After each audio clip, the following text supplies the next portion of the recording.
Ready? Let All right. me share my So, screen. I'm gonna try. I learned this, I think, in one of our sessions, how to put your face on the screen. oh, yeah, Let's see if I do this right. I learned, you gotta learn things from other people. So I'm gonna get that out of the way, and then I'm gonna it's hit working well. the little screen button. Come on already. Slideshow and swap. There we go. You see a nice full picture of everything? Yep. Okay, beautiful. All right. Well, thank you very much. This is something that I've been having in my mind, and you are all the first people. Well, I've talked about it on my show a couple times. And my name's Greg Mester, by the way, as you said. I do a show called the 5 a.m. Mester Scrum Show.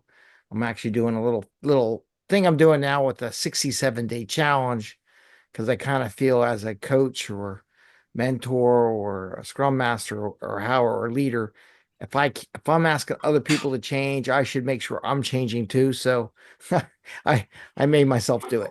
And I'm doing it now and documenting my adventures in my 67-day challenge. But here I want to talk about something. I use it this way: Scrum, the mastermind of Agile. And I figure with a lot of Agile people, that would get the ears pumping. What do you mean, mastermind of Agile? What does that mean? And I've done a lot of work with masterminds, different shapes and sizes. I ran masterminds, and again, have a few years of the Agile and Scrum experience. But the idea is a Scrum is the mastermind of Agile, transforming teams into masterminds. So we're going to talk about that today. So, what is a mastermind? People may not have been one. It's a group that elevates each other's thinking and accelerates progress. It's not necessarily someone helps solve problems, but makes you accelerate those. It's just not about talking. It's about turning, and you can get into the foo-foo of masterminds and vibrations. It's about turning into the energy of shared ideas. So you're in a room and you're sharing ideas, and all of a sudden that becomes energy in your group that's meeting as a mastermind. And it's key to innovation and accelerated group growth. All the billionaires, all the millionaires, they all belong to masterminds. They all part of these groups, and there's a reason for it. We're going to kind of dive into a little bit that here, but since it's a small time period, I'm just going to tease you with everything. Um, Scrum events as mastermind moments. So we know in Scrum there's four primary events, or yeah, I guess it's called events now. We keep changing the terminology. Each event has its own built-in mastermind session, whether it be daily Scrum, sprint planning, your sprint review, or your sprint retrospective. So they're little mini mastermind sessions.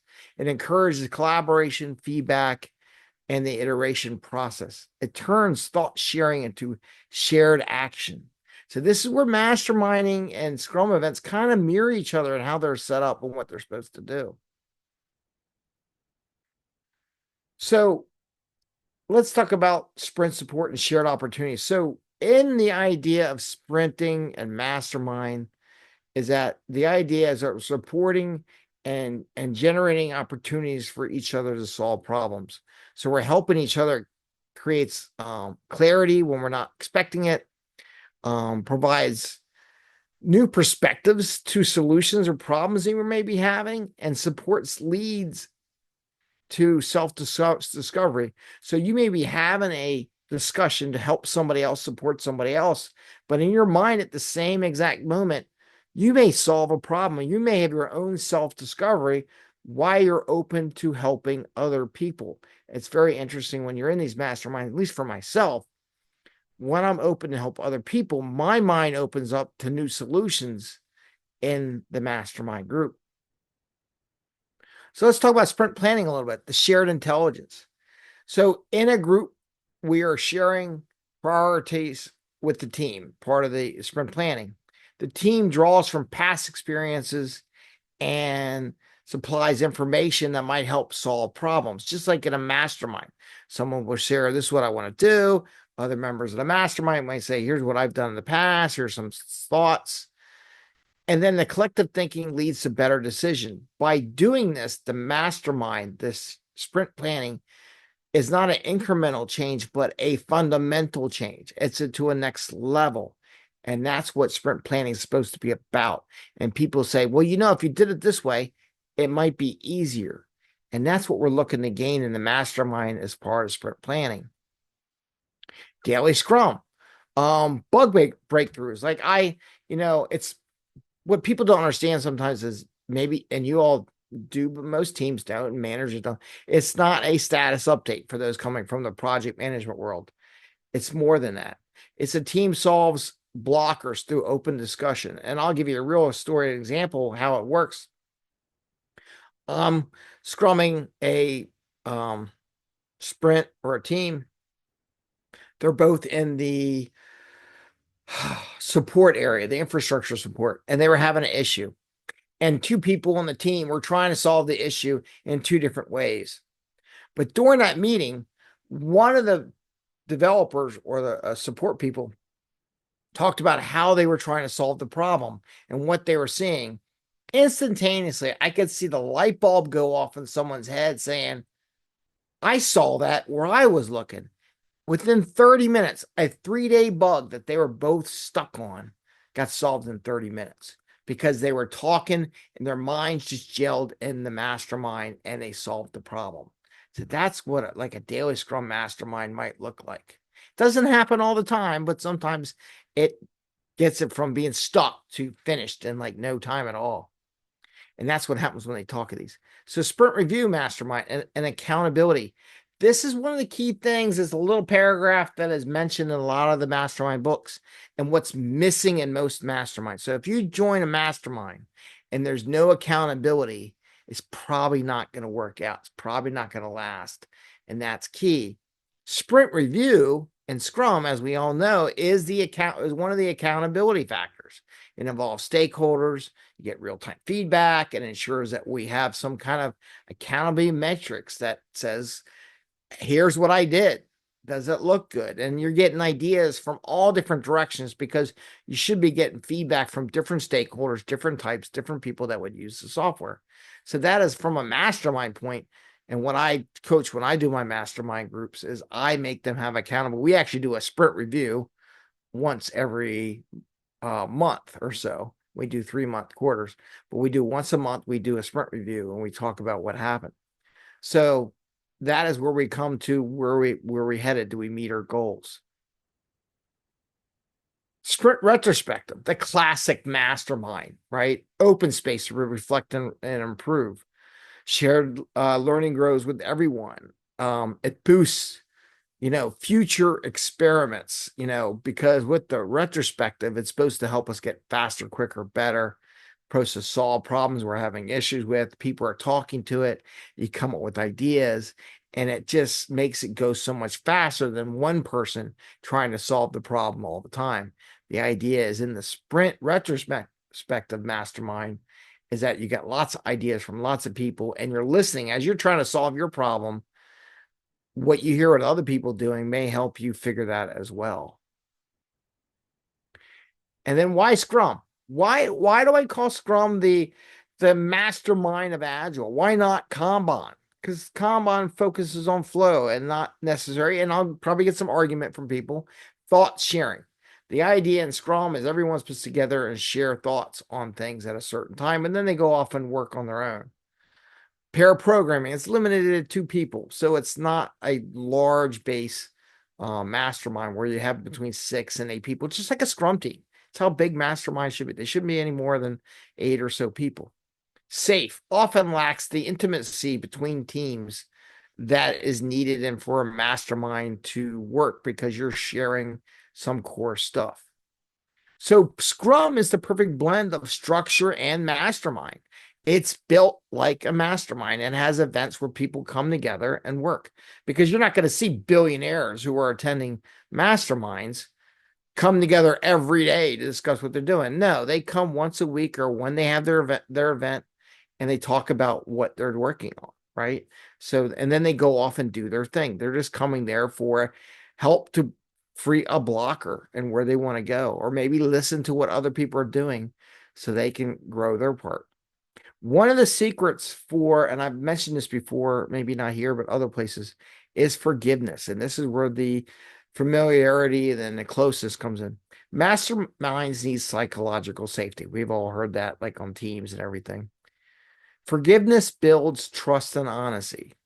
I actually suggest it as a team norm for self and team forgiveness. I actually write it down.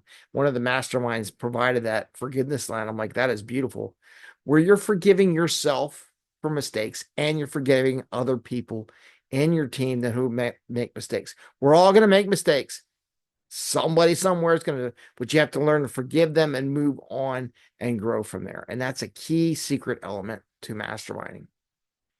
One other thing that is kind of like, puffy cloud kind of thing, secret event creative vibration. So one of the things about masterminds, there's what they would call vibration. When you're open, your mind is looking for solutions.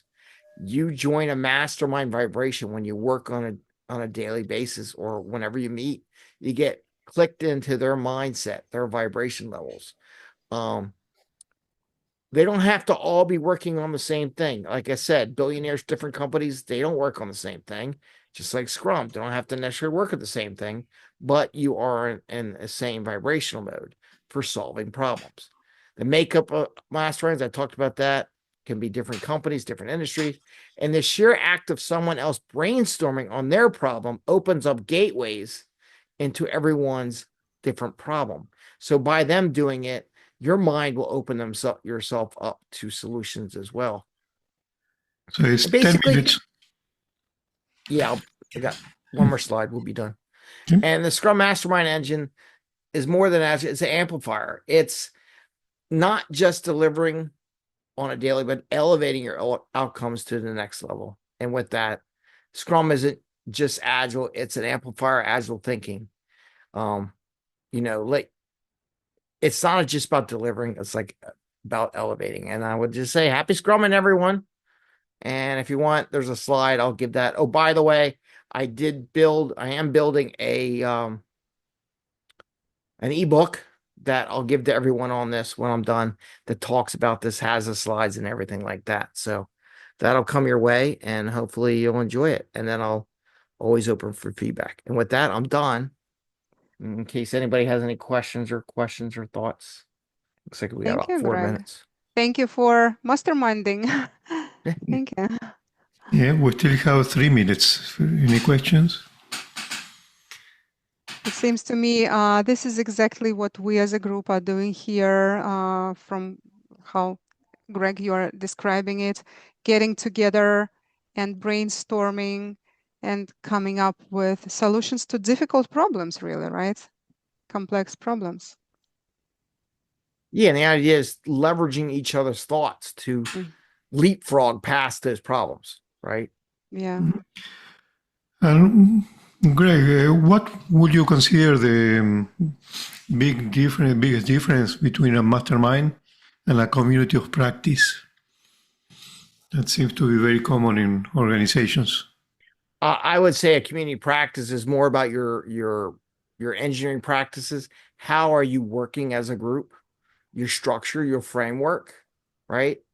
But also you can practice your skill sets and things like that. Versus a mastermind is where you're just there to solve problems. You're not there to learn necessarily your skill or your practice. Though some masterminds do teach something and then they talk about stuff. It just depends on the mastermind.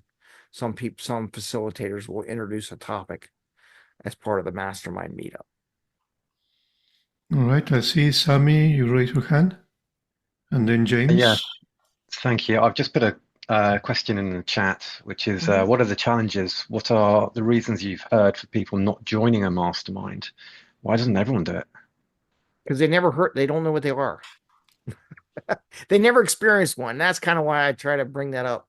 A lot of people charge a lot of money to join masterminds too. I think it's just unfamiliarity with it. They think it's something that's not part of what they do. I am working on a book in the fall about getting to the next level. And if you want to get to the next level, you have to join a mastermind. But that maybe there'll be a later date when I actually do that. I'll share all that. But I think they're just not familiar with it, and they don't think they need to grow or listen to other people. Even Agile coaches are that way, to be honest with you, sometimes. Like, I don't need to take a class from somebody else. I know it all. Yeah, right. No one knows everything. You learn something I from tend to somebody. agree with you. It's good. I think also sort of joining a mastermind like that, it kind of builds a bit of a community as well, and connections is very important to sort of be surrounded by like-minded people. And you build that trust factor. You can share things in a mastermind you wouldn't necessarily share at the workplace or your company. Right? Sometimes there's intimidation factors on that. Great, thanks. James? I think there's another question. James? Can you hear me? Yep. All Yeah. right. Nice presentation. Thank you. Thank you. Real quick here. You mentioned with Kanban, not with no thought sharing associated with it. I've heard of a hybrid like Scrumban being used. Would that are you familiar with that Yep. or Yeah. okay. Yeah, no, I mean, it's kind of the hybrid. I'd noticed Kanban getting closer to Scrum in certain ways, whether it be meetings or how they do their planning and stuff like that. So that, I mean, that can be. I just saying from pure Kanban, it's like, here's your task, you do it, and it's really measuring your flow and your time. Um, Hopefully as a team and not individuals. But I see that go down to individuals a lot, to be honest with you. That's fair. Thank you. All right. We are on time. Thank you, Greg.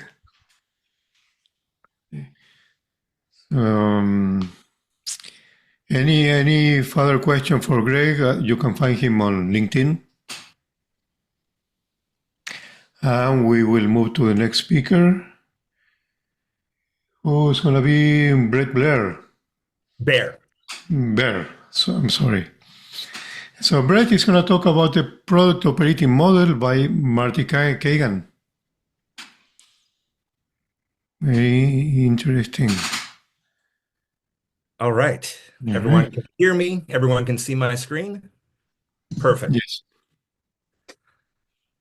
All right. So a little bit about me because I am new to the group. So I am coming from the product management world and have been in that world for a pretty long time, specifically in the SaaS world for about 15 plus years. And then I've been doing startups for even longer than that.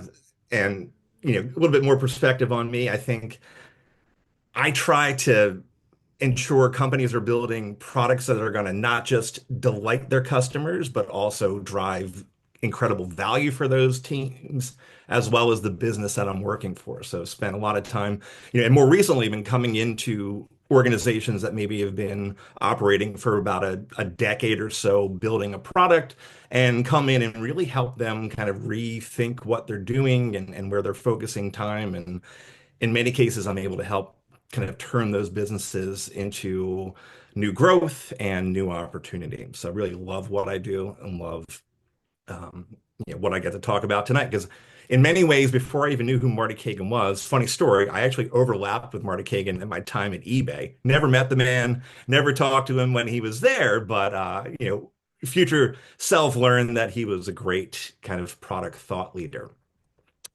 But to get started around the product operating model, I thought it'd be good to start with a Marty Cagan quote. And really what he's setting up here is really the distinction between how I think most companies approach the product and the technical side of their business versus how he thinks and I think we should approach it. So in prior models, product teams exist to serve the needs of the business, or more accurately, the business leaders, top-down command and control.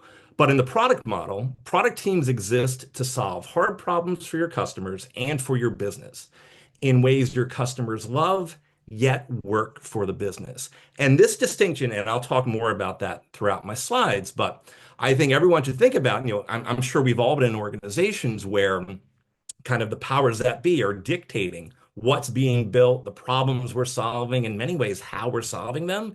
And this is really about changing that and putting the power into the most knowledgeable people in the organization to solve the problems. So how does it work? How does the product operating model work? it's really about this idea of empowered product teams. Empowered product teams are cross-functional, but what's really kind of interesting about them is how they operate differently than I think a lot of organizations are operating today. First, it's empowerment. They're actually given problems to solve, but they are empowered to create the best solution. They are working together to create the absolute best solution to the most important problems for your customers or their customers. Outcomes over output. It is not about delivering more and more features faster. It is about solving the right problems and ensuring that those solutions drive more revenue for the business, better outcomes for your customers. All of those things are way more important from the product operating model perspective than delivering feature after feature. Sense of ownership.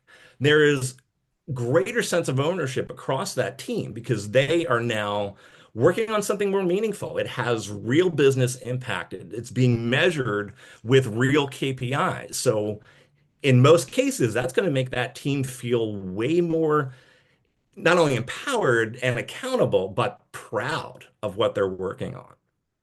And then last but not least, it really is a way more collaborative way of building products. I've been in many organizations where me as the product manager, I create a roadmap, I come and I will present that roadmap, get buy-in, and then work with a designer, work with an engineering lead to kind of help bring that to life. And in the product operating model, it's really about that roadmap and what's being worked on being solved in a collaborative way. The designer has as much of a voice in that, and the engineers have as much of a voice in that as that product manager. And to me, it's a way better way to create solutions and solve problems in the most innovative and kind of powerful ways. So what's hard at that? Why doesn't everyone just do this? It seems like it makes sense. What makes this hard? So the first thing that makes this hard is alignment. For this to really work, the entire organization has to be aligned around not only the company mission, but the product vision. I think in my role in product, so often, right? The CEO is coming to you with a new shiny object and saying, oh, no, this is the new thing. We need to focus on this. Well, is that aligned to our mission? Is that aligned to the vision that we set forth? And that's critical. Everyone has to be in alignment. And Marty will talk about creating missionaries or having an organization of missionaries versus mercenaries. And a mercenary organization is just not going to build the most effective products. Outcomes over output. Well, being on the product side, outcomes are scary. Like owning real numbers and real things and not being able to hide behind delivering lots and lots of features is a scary thing. And even more scary, I think, often for the broader product teams that are building these things. But on the previous slide, you could see why that being a thing is so much more important and how it drives just significantly better product kind of thinking and building. It's a higher bar, right? Now that you're not just rolling out features and getting more efficient at building things, now you're committed to delivering more important things that are more impactful. And to do that, it requires significantly more kind of coaching and one-on-ones and helping to build out real competencies in all of those areas, right? In the product management role, in the engineering leadership role, in those designer roles, like really being up on your competitors, what's happening in the business, how customers are reacting, everything you need to know to think about how to solve the right problems and how to build the right solutions. And then to me, this is the absolute hardest part of the entire thing is trust. And for this to work, the leadership of the organization needs to trust these empowered teams with ownership of solving these problems, crafting the right solutions. And I think that for many, especially CEOs and other, leaders that are not part of the building side of the organization, it's really tough to trust that these teams, but the reality is, right, these teams are well more versed with the technology and the latest things that you could be doing with that technology. They're way often closer to the real kind of problems these customers are having and can craft just significantly better solutions if they're given the autonomy. And I think it's hard, especially from organizations that are historically command and control, and they're used to being able to dictate what these companies, or what these product teams are building and focused on. So how does all of this relate to the agile world? And I think, and I want to, I was thinking about this and didn't want to like immediately get blasted back because of just maybe certain things I don't fully understand about kind of all the differences in Agile. So I think my goal here is just to give everyone a sense of like where there's really nice alignment because they're really focused on different things, right? Product operating model is really more about making sure you're building the right stuff, where Agile is focused on how do we build better and how do we build more efficiently and how do we solve problems in the best possible way. So from an alignment perspective, emphasis on customer value, continuous delivery, flexibility for change. These are all things that are very much in the same kind of mindset with the product operating model. And then there's quite a few things that I would say are different, and different not in the sense that they are opposed. It's just different kind of areas of focus or how things are measured. So things like on the Agile front, working software is the primary measure of progress, where in the product operating model, it's all about the business outcome. There is no kind of points for getting things done. It has to deliver real impact, real business, measurable things. The next one I think is one of the more kind of nuanced ones, this idea that business people and developers must work together daily. I 100% agree. Those two worlds need to really understand each other and really work together in a really meaningful way. In the product operating model, though, this autonomy and giving the ability to kind of build the right solution, I would say keeps a distance between the two. You want input from the sales folks and the customer success people, for example, but you want to make sure they have the autonomy to do what they do best and build the right solutions. Agile focused around more predictable delivery, product operating model focused on innovation and making sure you're building the best possible things. Agile with a more process orientation, and product operating model a little bit more focused on the principles of it, less about how things are being built, making sure you're picking the right stuff to work on. And I'll stop there. Any questions? Thank you so much, Brett. So for the last one, principles on the product side, but also, I guess, business value, right? The outcomes over outputs probably fits in very well here. And we have questions from the audience. Definitely Ken was the first one, and then James will go second, and then Lawrence, you will go third, okay? Hey, Brett. Okay. Yeah, great talk. I love the stuff that Marty Cagan does. I haven't read his book. I want to read Inspired. It's definitely on my list. Yep. What do you see as what do you see as a helpful approach to help the leaders of an organization make the shift into product and product model based thinking? I think one of the keys to this is, Marty Cagan, for those who know or don't know, he didn't go off on his own and create this out of the air. This is really based on his observations being in Silicon Valley for a career, decades, and looking at the Amazons of the world, the Apples of the world, the companies that create the most innovative products. How do they do it?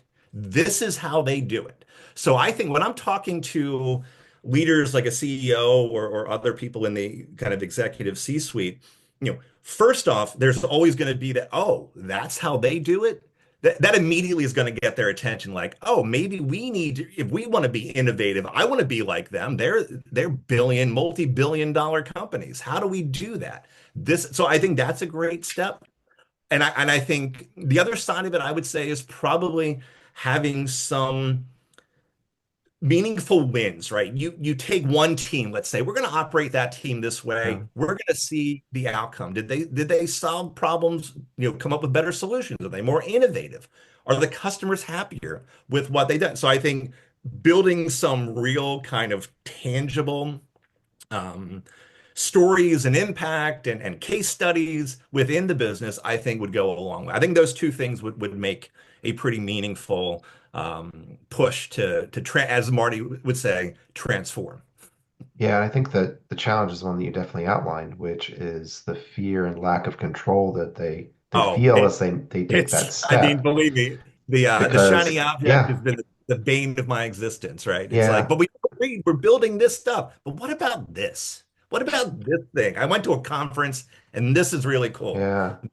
Very difficult to. Guys, it seems to me Right. like we should do a whole 1 hour and a half speaker type of event specifically discussing this subject of how Agile and this product operating model can work together. Really interesting one. And I'm sure we can think of something like an interesting conversation we can be having on this specific one. James shared with me that he wanted to applaud. Thank you, James. Thank you for your applause. And then Lawrence, you had a question or applause? Go ahead if it was a question. Well, I can applaud too. Hi. Thank you. Yes. So one quick question for you, Bart. If you go back to slide 5, please, just quickly. Yeah. So there you are at the bottom. Trust leadership, what you have there. Would you say that trust is the glue for all of this to work? It is. And that's why I said it's the hardest thing, I think. And it is also the most important in many ways because leadership has to trust that this team, giving them all that power and all that autonomy is scary, I think, for a lot of leaders. And it's also a little scary for the team, which is why the higher bar is really critical. If you're leading, you're a VP of product in an organization with multiple product teams, and you need to make sure that all of those key players in those teams are highly capable, highly competent, and you're kind of continuously helping them evolve. I think, people that get to work in these teams and have effectively delivered products from this, this philosophy or using these principles are typically going to be way more adaptable, way more kind of career-wise, it's a really great thing to be a product manager that has worked in an organization that operates this way because you can kind of take on anything. And that's part of the idea. It's like, let's put the smartest people that are closest to the problems we need to solve and get out of their way. I mean, what Steve Jobs was hire smart people and get out of their way. I mean, that is very much, I think, aligned to this philosophy and this approach. Yeah, well, thanks, Brett. And by the way, I have one of Marty's books. I haven't met him, but I do have one of his books. No, they're definitely worth a read. If someone just wants to get kind of a good overview, his most recent book, Transformed, is really good at that. But Empowered and Inspired, Empowered in particular, is really kind of detailed around how do you coach these teams? How do you hire the right people for these teams? So really kind of a practical side of it. So I think that, they're all great. Also SVPG. So the consultancy that he runs, Silicon Valley Product Group, lots of blog posts, in particular blog posts specifically around how does product operating model and Agile play together. But a lot of great content there. So. Guys, we are running out of time, and I definitely believe we should do a separate event on specifically this conversation. It's very interesting for all of us. Let's move on. Thank you. Fernando, back to you. All right, thank you, Natalie. So I'm going to introduce two members of our group, or of our organizer group, Noemi Bautista and Arseny Burekhin. Noemi is going to start with a talk tonight, talking about project managers, as you see here, in a Scrum world. Very soon. All Can right? everybody hear me and see my screen? Yes. Yep. Okay.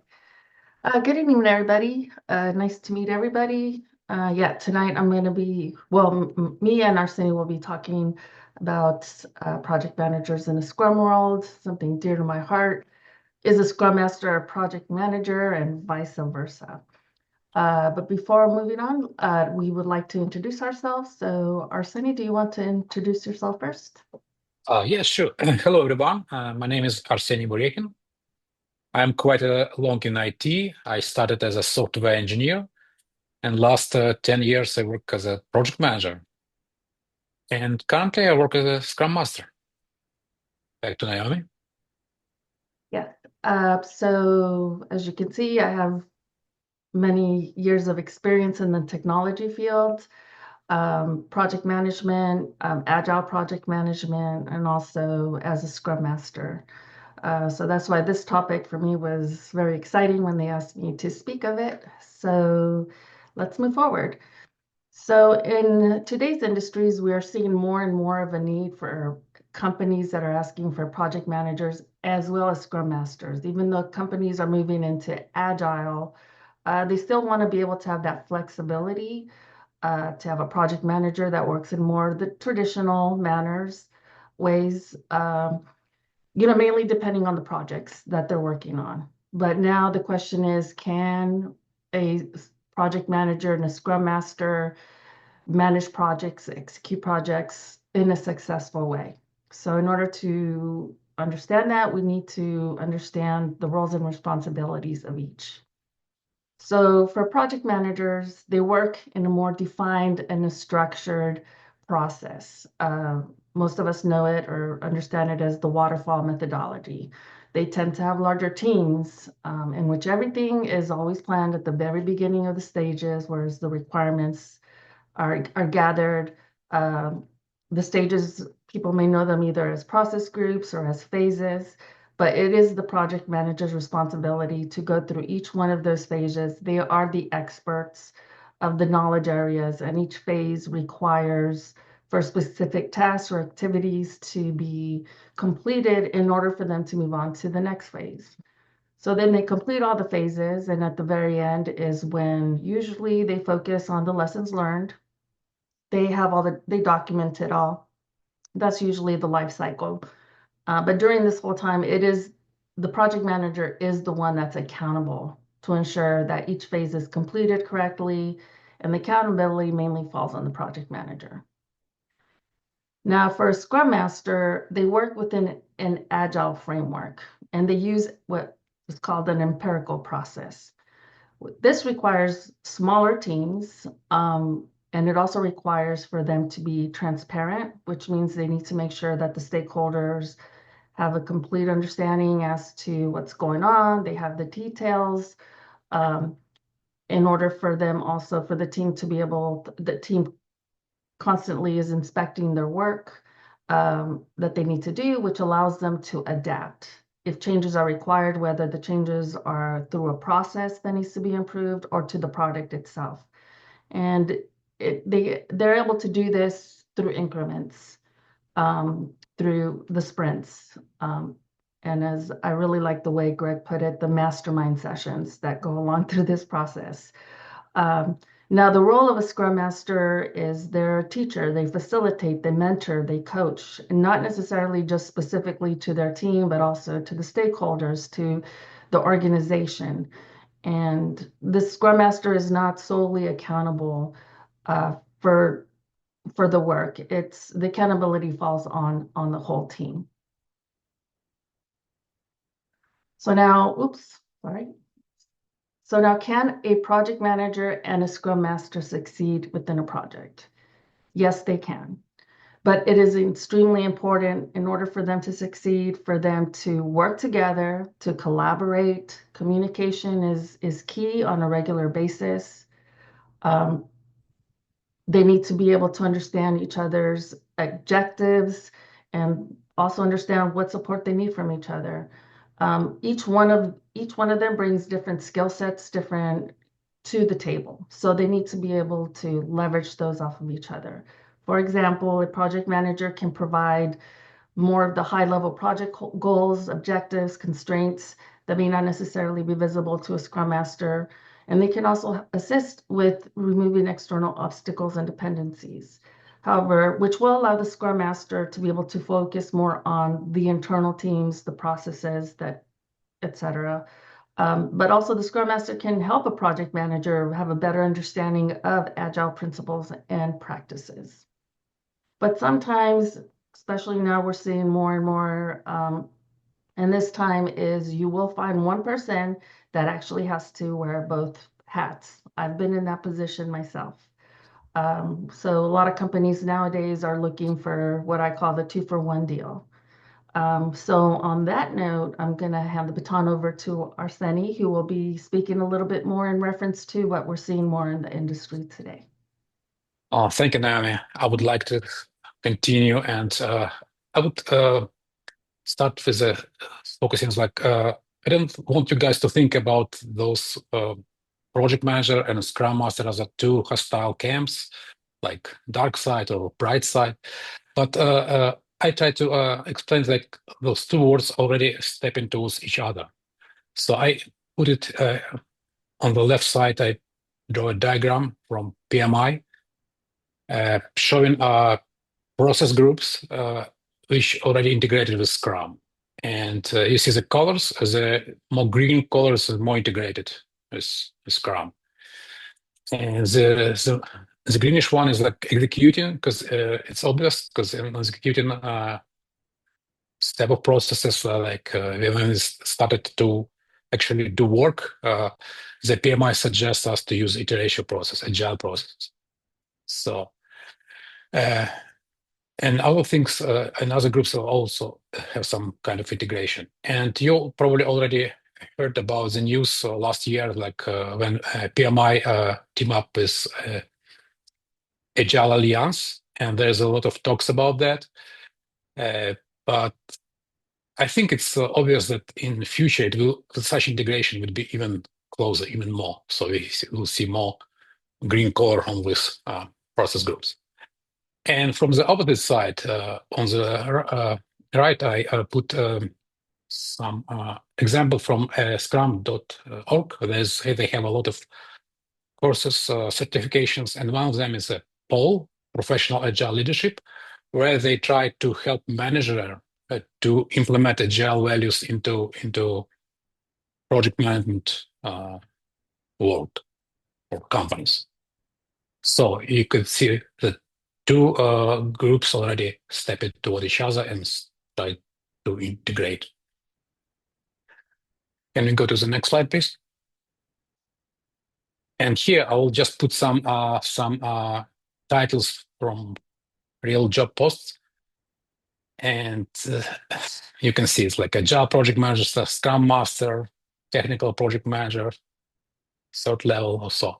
And I know many people are complaining about that. It's annoying, they don't have any clue about what the companies, why they post title like that. But I would like to look at it from the different point of view. I don't know exactly why the company put that, but probably they have an issue, they have a problem. Maybe they are in transition phase. Maybe they are moving from waterfall to agile, and they are looking for someone who will play on both fields for a while. Maybe they try agile and fail and go back to waterfall. I don't know, but they have a reason. They have a challenge, and it's a big challenge, and they are looking for someone who can step in and help them with the challenge. So no matter what your title is it a project manager or Scrum Master, you can use your skills, your knowledge, and help the company to solve this challenge. We can speak a lot about that, but our format is limited, so I will finish there. And if you have any questions, I'm glad to answer. Thank you. Thank you, guys. Thank you. So any questions, guys? Any comments? Any observations? Have you also observed this trend happening these days, that these roles there is a tendency to combine them? I have a question. Hi, I'm live Yeah. now. Yes, Go Ravana. ahead. Go ahead, Ravenel. Yeah, Yeah. so I have a question. I'm actually surprised. It's the first time I'm actually seeing where in some, I guess, environments, they are both project managers and scrum masters. It's actually surprising to hear that. Is that something that is out there? You want to take it, Arseny? I mean, I could speak to it too. You I've can, yeah, you can I've actually been in that role where I was a project manager working on a specific project, but also managing a team as a scrum master. But that's you acting as both. But my Yeah. question was like, there are two resources, one as a project manager and one as a scrum master. You know, is that out there in the world? Oh yeah, definitely. There are companies where you have, and I've been in that type of environment where I was a project manager, but the teams that fell under my project were agile. So Okay, yeah. yeah, so Well, I've yeah, seen that you do see a lot. Mhm. I'm sorry. I've seen where, and I think to me, what I'm seeing out in the industry is a hybrid approach to the environments where it's a agile slash I guess waterfall setup. You know, I've worked on a few organizations where that was the approach. You know, but I was just curious that I didn't see those two roles represented within the same organization. And I was kind of like, who reports to who, or is there any reporting structure or anything like that? Thank you, Ravenel. Thank you. I think So, let's go ahead and move on to Lawrence then. sorry, Ken? Yeah, I think it's Lawrence's question. That's next. Yeah, my name is Lawrence, go ahead. Lawrence. Yeah. Lawrence, So okay. yeah. So just a couple of things on this. This is really an interesting presentation because in many respects, you know, you're opening a can of worms, and just a couple of observations that having been part of a couple different types of transformations, you know, using different agile frameworks. I'll tell you one thing, that individuals hired on as project managers that worked on Scrum teams definitely held on to the, you know, traditional PM role, right? Even though it was Scrum. So that's definitely one dynamic that I observed. And I gotta say, it just doesn't jive very well. But then moving from that type of transformation to another type of agile framework, where the person is definitely is supposed to be a scrum master, but, you know, hanging on to practices that are, you know, traditional project manager. And from that other type of dynamic, what I've seen is that it just doesn't work very well with agile when you're holding on to practices that are definitely more waterfall than anything else. So this idea of, you know, of title project manager agile, yeah, maybe there is a transition happening there, but I think to me that's indicating maybe something else, that of expectations, and that might not be, you know, a great setup for success, you know, adopting agile. So that's just my opinion. Thank you for listening. Thank you for your comments. I mean, ideally, the roles should not combine. And I actually put a link to this video I'm sharing it on the screen if you guys want to. And this gentleman, David Pryor, he explained it very well in reference to how a project manager and the Scrum role meets. Of course, I couldn't talk about it because of the timing, but if you guys want to take a look at the video, he gives a great explanation. He's been a project manager, he's been a Scrum master, he understands both worlds very well. So can you do one thing, maybe, Noemi, copy and paste into the chat this link so that it will be clickable, people can take it away. Greg was the next one. Sorry. Yeah, just a couple quick things. I've been in all the worlds that you just mentioned.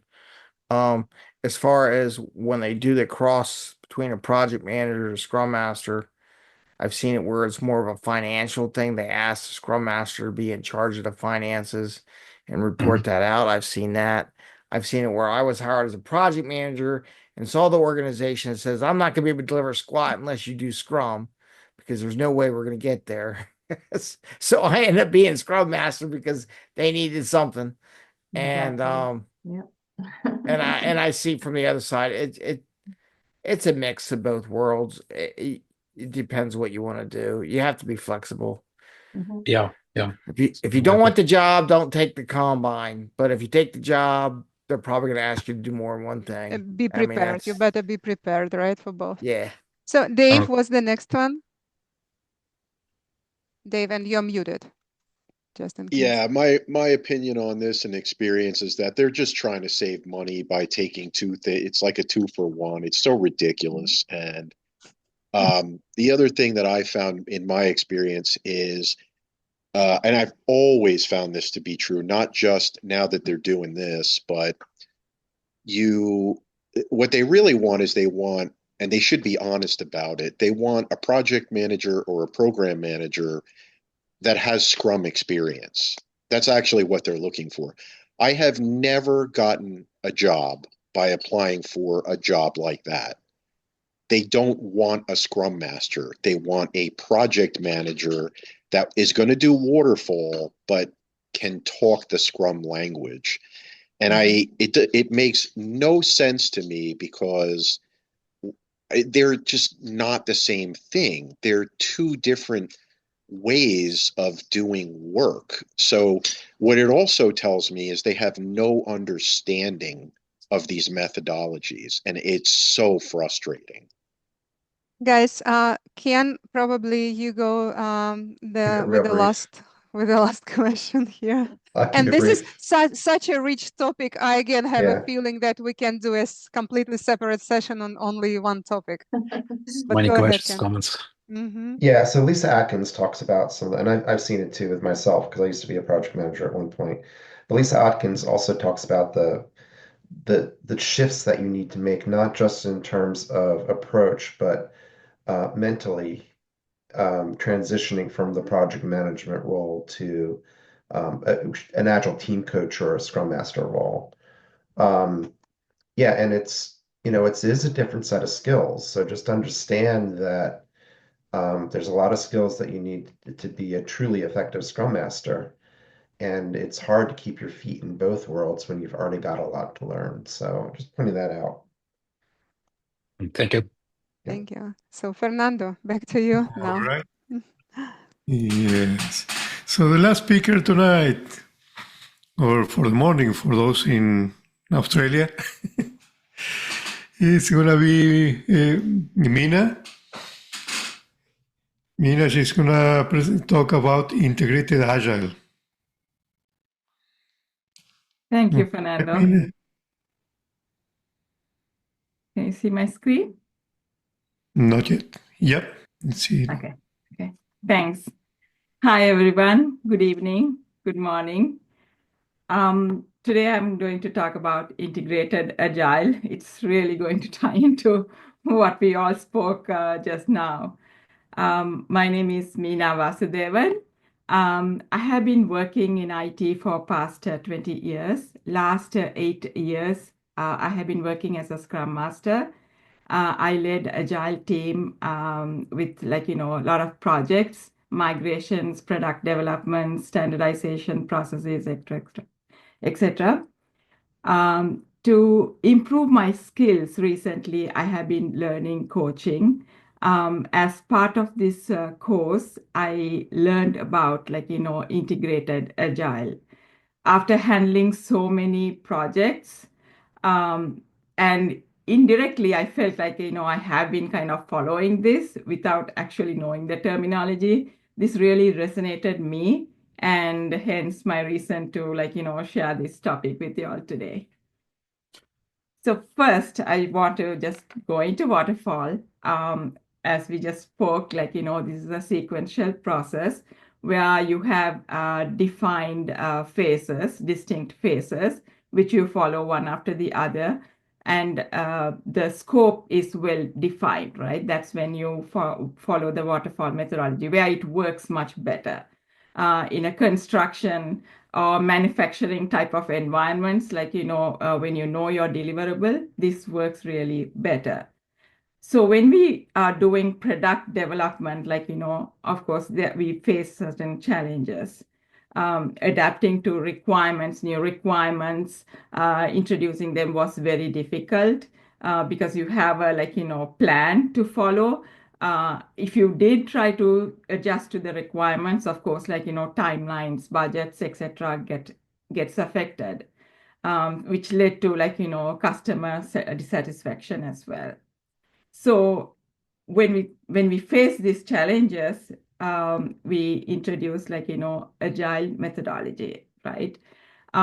Where iterative, flexible process, continuous improvement, adapting to changes was the main focus. We just went through that.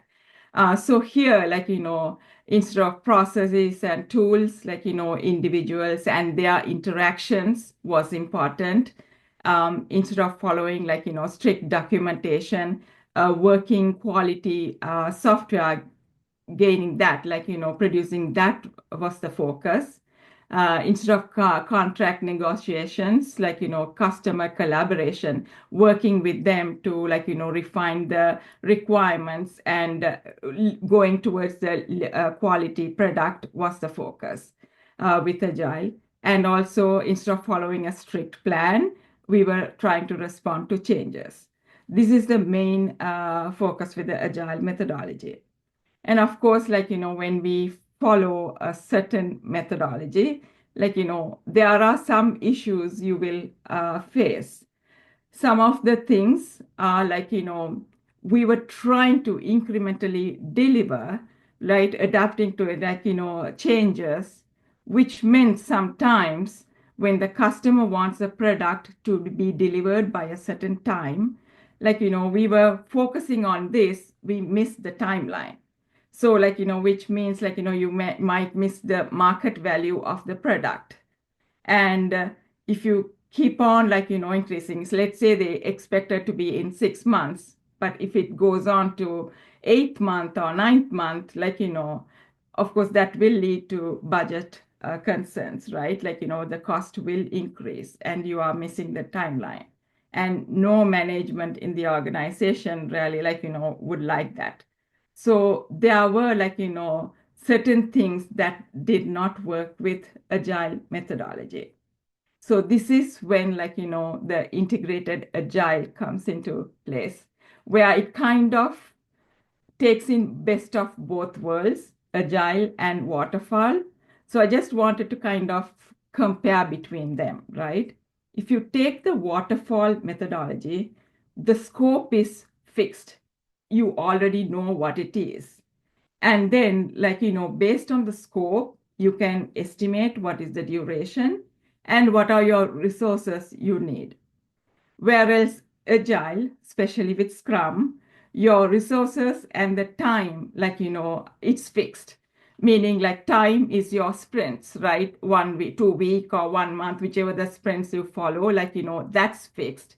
And you know your resources as well. But your scope is you're adapting to change. High level, you might know, but as you go along only, you're going towards the scope. So that is kind of estimated, right?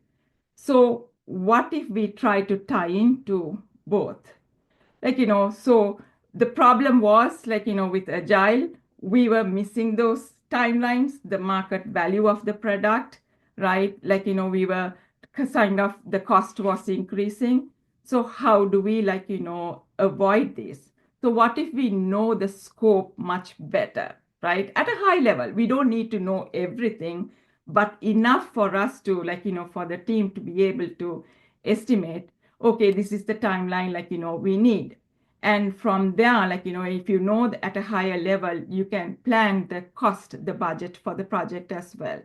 You could at a high level, even database designs, what are the capacity, the configuration, all that at high level, you can know those things and you can plan for that, not just the resources, right? And let's say that your estimate is 12 months, but now the management comes back to you and say, no, can we do it in 6 months? So what do? Existing resources with an agile team may not be sufficient, but we could introduce, like, bring in some additional resources. Of course, training and all that, you might have to plan for that. So, like, you plan for that with all that and plan for the budget, and, like, you follow that both integrated, right? And of course, you don't let go of the agile, like, the good things with agile, right? Like, adapting to changes. You still will, like, during the sprints, more thoroughly, like, go through the requirements, but you already know and you try to stick within the plan and target towards that goal. So integrated agile is, like, individuals' interactions, like, interactions with other teams and all that, right? And processes and tools, which is from waterfall methodology. We integrate both. Working software, we still want that. And we also, to some extent, have some of the documentation as well. Architecture diagrams, even a, like, high level project plan, we might want that, like, so both we need. Customer collaboration, we work with them continuously still, like, refining the requirements, and the contract negotiation, right? The timeline, budget, and all those things, we work with them. Responding to change, and we follow the plan as well, the raw project plan. That's integrated agile. So in the end, like, I have given some links, like, which from superheroes, Brock, Argue, and Erkan. They were the ones who actually introduced this. This is their link, Integrated Agile Manifesto, and I have given the Agile Manifesto as well. There is a blog from Superheroes Academy website, like, which talks about it, goes into more detail. Thank you. Thank you, Meena. Thank you so much. So I have a quick one. If you can still share your presentation and go to slide 6. Sure. Like, to me, that was the slide that speaks most. Slide number 6, where previous one.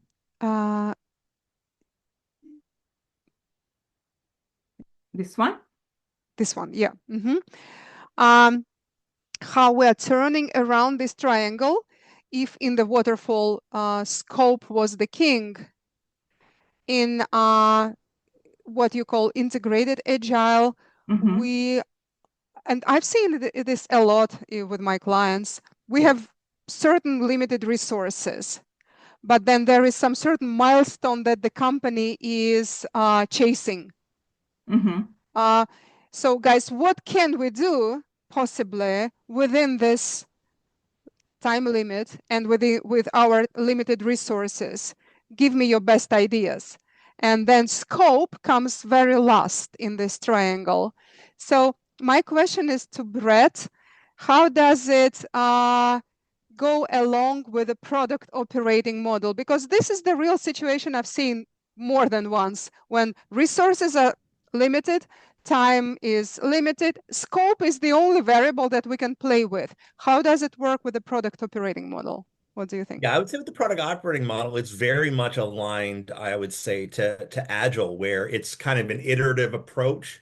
You don't necessarily have the scope is less defined, but you are continuously product operating model. I didn't get into this. It's not enough time, but it's really big on prototyping and product discovery. So you're kind of creating very loose solutions and getting them in front of the right people and iterating on them. So it's very much in that regard aligned to a more pure Agile, like, to me, the real philosophy of Agile, which is this kind of you're evolving that solution, that feature continuously. Which arguably I think makes the executive leadership incredibly uncomfortable. What do you mean? When is it going to happen? Well, no, but keep in mind, in both, you're also talking about delivering customer value continuously. So you might not have every piece of that solution built, but you're getting into market as quickly as possible pieces of that solution that are going to add incremental value. Agreed, agreed. Ken, go. Why don't you go next? Yeah, so something else to consider with all this, right? There's mindset associated with projects, and there's also product-based mindset to consider. And when I'm talking about that, and specifically is in terms of things like time, money, budgeting, that sort of thing, right? Where there are companies that have shifted their budgeting away from project-based budgeting and project-based estimation and project-based approaches more to product development. And what areas are they going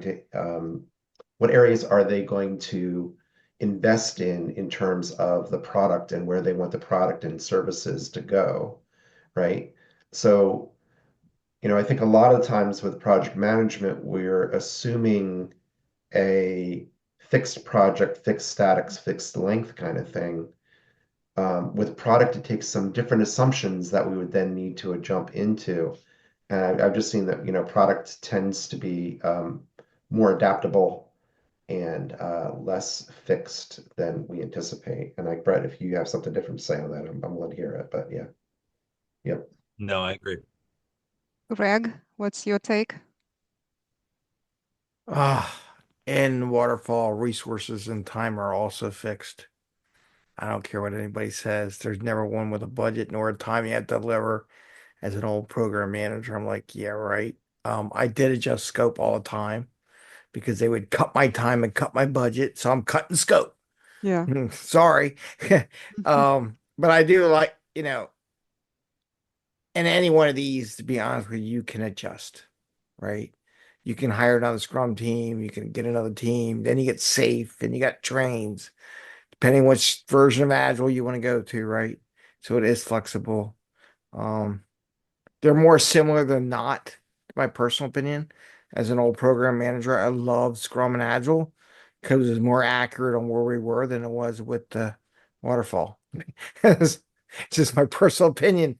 I knew where we were, didn't know where we were. I had to ask for subjective impressions with waterfall. So that's all I got to add.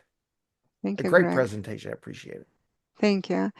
I believe all presentations tonight were absolutely awesome, and they show that this group, Princeton Agility, I see the purpose of this group to be at the most forefront of software development, the best of the best practices and the best of the best challenges.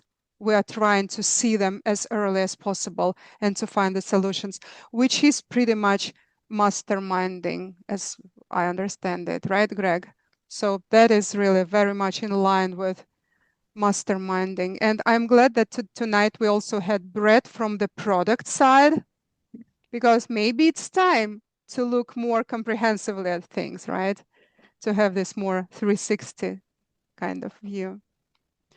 Anyone, guys? We still have a little bit of time. I see Brian, you are very active. Are you still here, Brian, or have you left? Yeah, you're still here. So I see you are very active in the chat. You can use a little bit of time to also say something to the group if you want. And you are muted.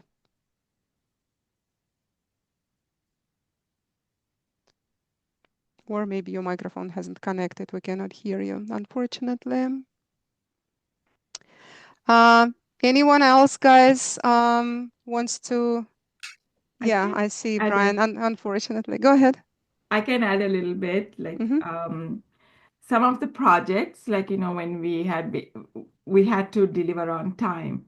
So we did, like, have project managers separately. I work solely as a Scrum Master, but for the projects, we got the scopes at a very high level so that we can estimate with the team. And I did, like, produce a sample, like, project plans to work with the project managers because there were other teams they had to coordinate and do their work. So we kind of introduced minimum viable products, break that overall scope into smaller sections, so that you can continuously deliver to customer, at least to the level where you can test it in UAT. You can even release it, but you hide the feature, until you have the complete product available. We kind of work through that, yeah. Thank you. Ken?